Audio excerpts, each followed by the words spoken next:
I really doubt that we're going to see an inflationary cycle. Most economic analysts believe that it will have a temporary or transitory impact. The faster than expected increase in some of those prices is actually a good sign. The overwhelming consensus is going to pop up a little bit and then go back down. No one's talking about this great, This is something that will settle down. Transitory. And the data shows that most of the price increases we've seen were expected and are expected to be temporary. There's nobody suggesting there's unchecked inflation on the way. It's highly unlikely that's going to be long-term inflation that's going to get out of hand. I don't know anybody who's worried about inflation. Over the last couple of months, we actually saw it trended downward. President Biden's chief of staff, Ron Klain, enthusiastically retweeted an economist who had said in part most of the economic problems we're facing, inflation, supply chains, et cetera, are high-class problems. What is the Granholm plan to increase oil production in America? Oh my God, that is hilarious. The inflation has everything to do with the supply chain. Make no mistake, inflation is largely the fault of Putin. Inflation? What inflation? The economy's doing great, Jack! And it is for all the bankers and Wall Street companies getting secret Federal Reserve bailouts. Welcome back, beautiful and amazing human beings. My name is Zugardowski here for WeAreChange.org. And my goodness, do we have some absolutely crazy news to get into today, especially when it comes to international geopolitical developments with some surprising news from France. This as Joe Biden looked like he just got absolutely screwed by Saudi Arabia, as it looks like they just exposed one of his ruses that he was planning to, of course, play on you. What happened here? There's also a $1 billion settlement. What's going on here? Well, we're going to be talking about that, plus a lot more, as well as in this video, we are going to be giving you a special report of what happened in Arvada, Colorado, to one of our members, Johnny Hurley, an incredibly important story that definitely is worth talking about, as of course, Johnny, a member of We Are Change Colorado, saved many people's lives by stopping a mass shooter, only, of course, to have his life ended by either the most incompetent or corrupted police officers in Colorado. We're going to be talking about that story in full. That full video report is going to be in the second segment of this video. It is definitely worth a watch, as it highlights one of the most crazy personal stories that I ever been through. Now, moving forward, the video that we played in the beginning of this broadcast looks like it's from RNA Research on Twitter. If they have a YouTube page, we of course will be linking them down in the description below to give them full credit, as of course their compilation video of how the government routinely, month by month for over 2 years now, was lying through their teeth, obfuscating blame at the true financial destruction that they have levied against the people of this country. And the same people who can't balance a budget sheet, who print money out of thin air, who spend it wildly, who have implemented these reckless financial policies that are wreaking havoc on the American public, are also the same people that are behind our current American foreign policy, which is leading us closer to disaster,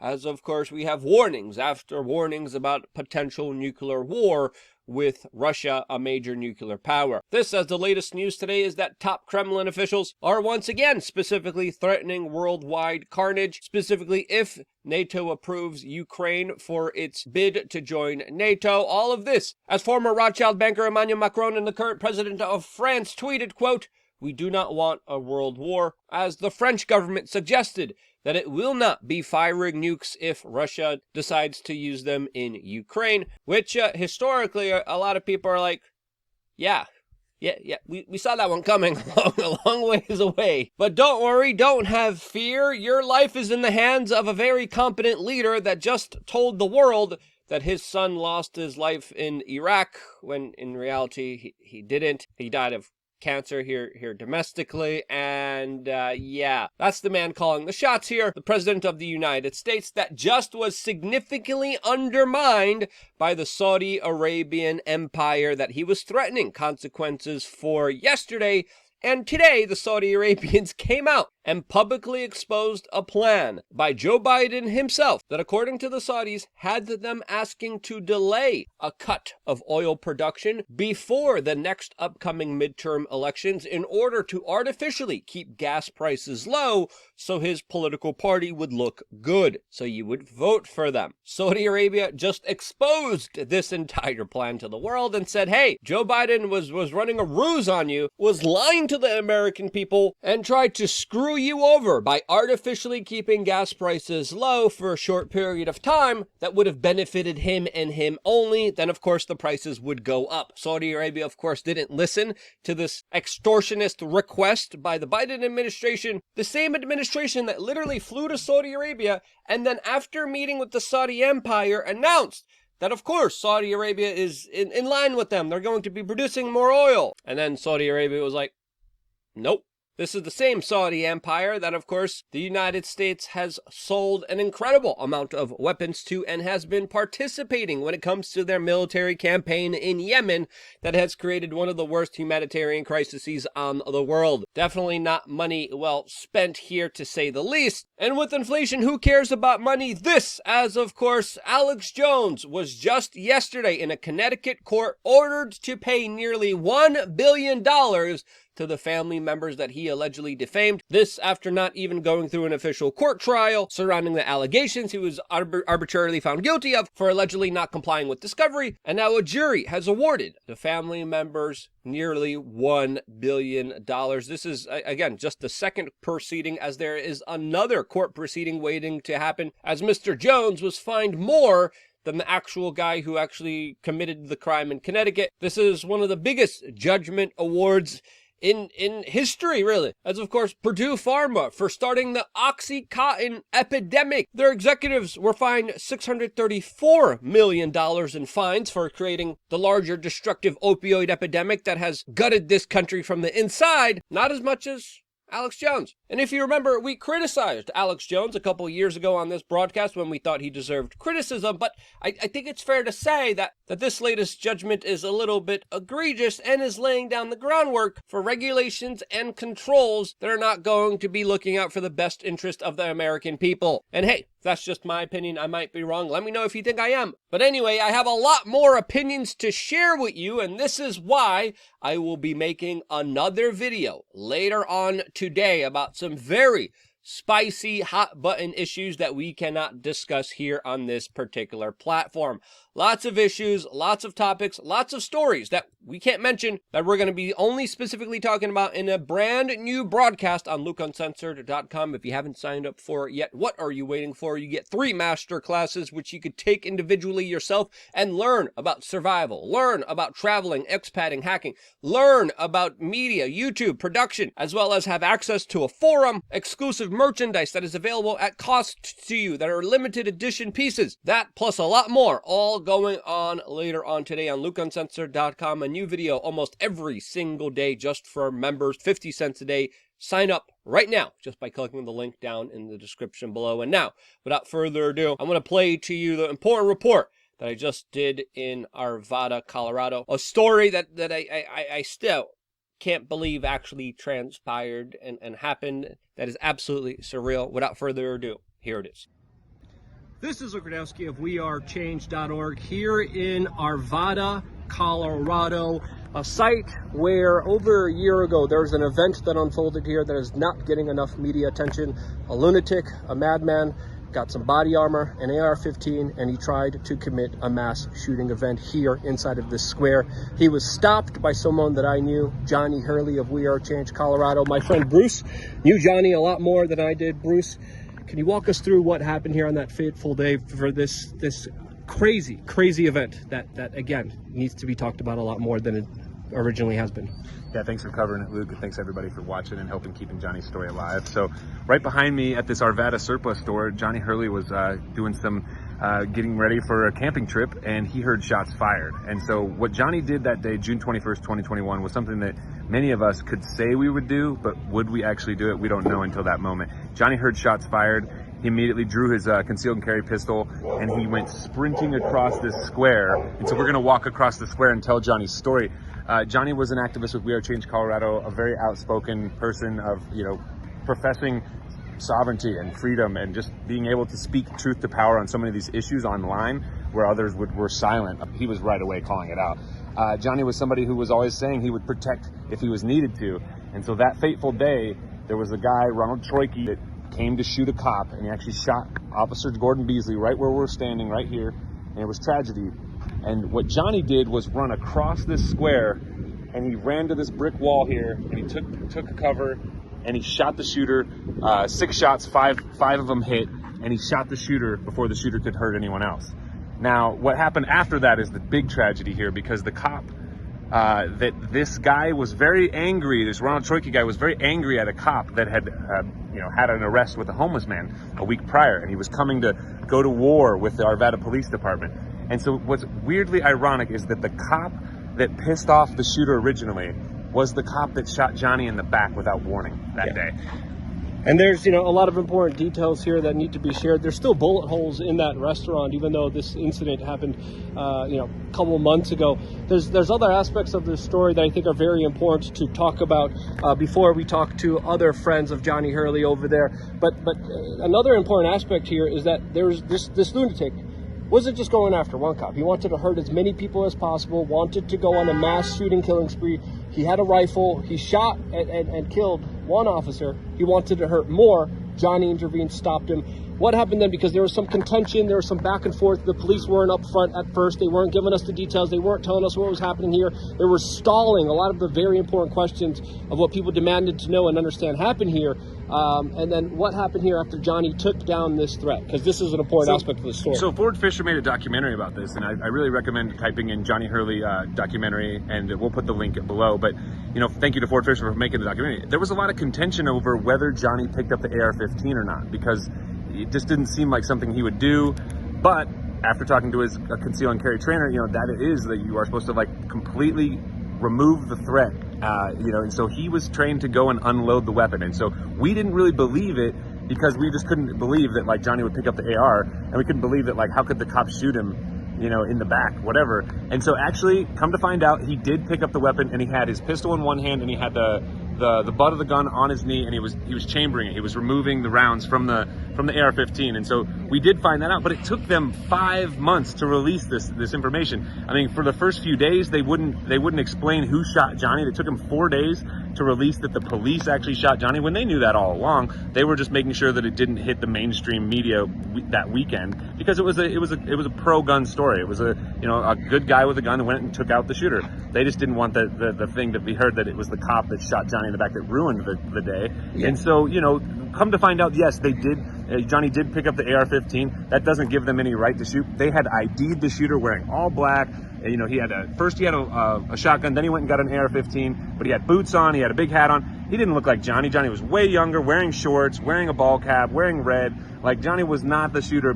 And so, yes, of course, the cops could say, oh, well, we thought there was a second shooter. But all they had to do was say, freeze. All they had to do was say, put your gun down, don't move, anything. And Johnny would have, he would have put his gun down. There was no way. And so that was a big mistake. And those cops are protected by some law. I think it's Garner versus Tennessee or something, or Tennessee versus Garner, that they're able to shoot to protect themselves. They don't have to say anything. And so that's one of the things we have to look at, the trainings of concealed carriers. We need to look at adjusting those trainings, and the training of the police where they just shoot first, ask questions later. That has to stop. And that's one of the things that we kind of, as we're talking about this issue, we want to keep Johnny's story alive, and we want to help not scare other, conceal and carry people from being the hero. We want to make sure that we inspire people to be the hero and step up when they're needed, because that's what we need more of in this world is heroes, and we don't need more cowards. So. Well, clearly what the police officers did here was a travesty of injustice, since I remember hearing about this story, wanting to find out what happened, and literally some of the stories and rumors that were going on there was that there was an exchange between this sociopath, this crazy person, and Johnny. We didn't know what happened because the police were tight-lipped about the details. They weren't sharing anything, and then only later down the line we found out exactly what happened here. And the details matter here because Johnny took down the threat over here, came here, took the AR-15 away from the lunatic, went into this corner, and then on his knees right here made sure that he wasn't in a wide area, made sure that he wasn't a threat to anyone. You guys actually put up stickers of Johnny here because this is sadly where Johnny has, has lost his life. But Johnny went here, kneeled down, and was making sure that he was taking the bullets out of the rifle. Is that correct? That's correct. And actually right here is the doorway where Arvada police were renting out this building at the time, which they currently aren't renting out anymore. But they opened that door. This Officer Brownlow opened that door and shot Johnny three times, and it only hit him once. But it hit him once right in his, and then they let him bleed out. And that's also part of the tragedy, is that they didn't apply any medical attention to Johnny, and so he didn't pass away for another like 30-something, 40-something minutes. And so that's another piece of this, the puzzle. And it's really sad because right now at this point, the only the only course of action we have is just to wait for the family's lawsuit to continue to go through. And so right now, the Hurley family is suing the city and county of Arvada and the police department for a big claim for it's a wrongful death case, and Johnny should be here with us to tell the story today. Yeah, this is an infuriating story because Johnny, again, went above and beyond, saved many people's lives that day. He was an absolute hero, and he did everything he could to make sure that he wasn't looking like he was a threat. Because there's other aspects of this story. There's people also telling me, oh, he was running around with an AR-15, that's why he got shot by cops. No, he was in a corner making sure he wasn't a threat to anyone, unloading the rifle, making sure the rifle couldn't be used against anyone else. And that's when cops came in and then just shot him. This is absolutely just angering and bewildering. To talk about what we're doing moving forward, we of course have friends of Johnny Hurley here who have joined us today for this particular broadcast to share their grievances, to share their concerns, to share their questions. What do you guys want to tell to the people out there specifically about Johnny, who he was, and how we could remember him? I'd just like to point out what an amazing, loving human being he was, and how he loved everybody, how he traveled in all the circles. He really believed in sovereignty and freedom for all. And I'd like to highlight that self-defense and inalienable rights is an important right for all humans, and he would have wanted everybody to honor that, and to honor yourselves, and to be free from lesser men's control, free from government influence. Just really stand up and take your rights and own them, because that's what he would have wanted. Absolutely. I'm Corey. I knew Johnny back in 2008. All kinds of activism with him. What an amazing, beautiful person. He made me build my own independent thought and who I am as a person, and how I've come to being a sovereign citizen, an independent person, self-defense, preservation, separate from the state. And, a quote that he says, Johnny Hurley's quote, "Even you can make a difference. Don't be fooled by the immensity of the issues that we face today. You are making a difference by standing up and using your voice." Absolutely. Great messages, great message. Anything else you want to say to the people out there? We miss you, Johnny. Thank you. Change. Yeah, it's infuriating. It's crazy, but we can't just be on this tragedy. We have to find growth. We have to find introspection. Bruce, you also have a shirt that Johnny particularly designed out there. We're going to make sure that shirt's going to get out there to the general public. Want to tell us about this shirt? We're going to make sure it's going to be linked. People can find it. The funds are going right to Johnny and his foundation. Where do we go from here? How do we move past this tragedy and use this as an event to help as many people as we can?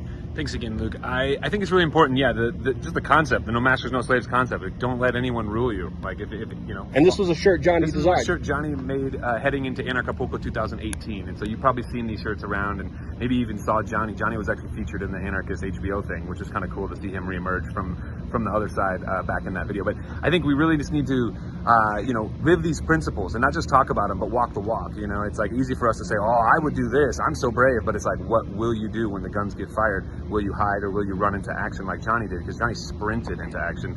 And I just want to make sure that, we remember his name.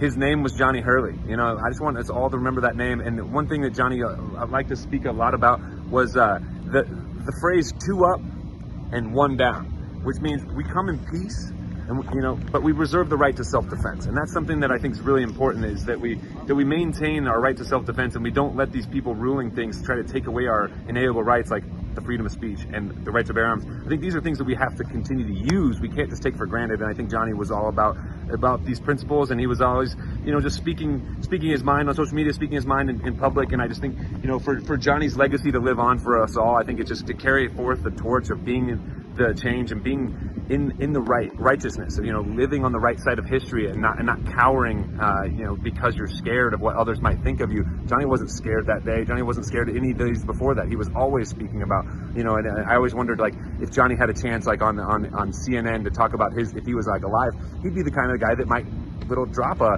9/11 was an inside job, or taxation was theft, or Epstein didn't kill himself. He was always slipping in just a little bit of truth whenever he got his chance. And I think that's really what we can take away from this too, as well, is just to speak truth when we get a chance and to live that truth. And that's mainly the thing, is like to take all this knowledge that we've got over these years and to put it into action and show that we not only have the knowledge, we have the wisdom. And so, Johnny Hurley, we love you. There's a Friends of Johnny Hurley foundation that was created by a few others, and we can send donations there, and that'll help keep Johnny's story alive, whether we're making stickers or t-shirts, or we have an idea to make a statue of Johnny. There's potential to rename this square Johnny Hurley Square. Hero Hurley is the hashtag Hero Hurley we've been using. But please just keep his name in your thoughts and in your life. That happened June 21st, 2021, and it's already been a year and plus, and it's just crazy how time goes by. And so we just want to give thanks to Luke and to everybody who's helped keep Johnny's story alive. There's so many people doing their best, but I just really think with all these changing times where, these cops down in Texas, there was 300 plus cops and they didn't run in and save the day. It took one Johnny Hurley to run and save the day, y'all. Just don't ever forget that. That power lies with you. You are the change. Like, you have that power to change the whole world. And whether Johnny had to lose his life to change the world, maybe he did, but he's a martyr now. And so may we just continue to remember his name and not let his actions go forgotten for nothing. And so let's hold these cops accountable when they play judge, jury, executioner. We need to hold them accountable with lawsuits to the best we can. If that's the only course of action, then we have to use that. But I don't know what exactly the best solution is, but I just think talking about it and being ready, being prepared, having yourself prepared for some of these times that might be looking ahead, and just getting ready. So knowing your neighbors and knowing your friends and having allies that are also truth warriors, I think that's a big piece of this too. So. Yeah, this is a story that the corporate media is not favorable to, because it counters a lot of their agendas, a lot of their narratives. Again, Johnny was a hero. He stopped and saved a number of lives that day because he decided to act. Police officers that didn't do their job, weren't even held accountable for their egregious, nasty actions, committed something that they have still yet to be held accountable for, which is absolutely insane. But again, in the day and era where we're seeing mass shooting, never forget, all it takes is one caring, loving human being, and then we can only pray that the state doesn't intervene and hurt more people. Guys, thank you so much for joining me today. Anything else you guys want to say to the camera? Anything? Love you, Johnny. Yeah. Love you, Johnny. Yeah, thank you guys for coming out here. One down. Share this video with your friends and family members. It's, again, the corporate media. It's not a friendly corporate media story. The only way the story is going to get out there is through, of course, you guys sharing it. We're going to be selling Johnny Hurley's shirt, raising funds for Johnny Hurley's foundation. And truly, absolutely insane. It's crazy to be here. But this is a story that needs to be told. Make sure people know about it. Love you guys. Stay tuned for more.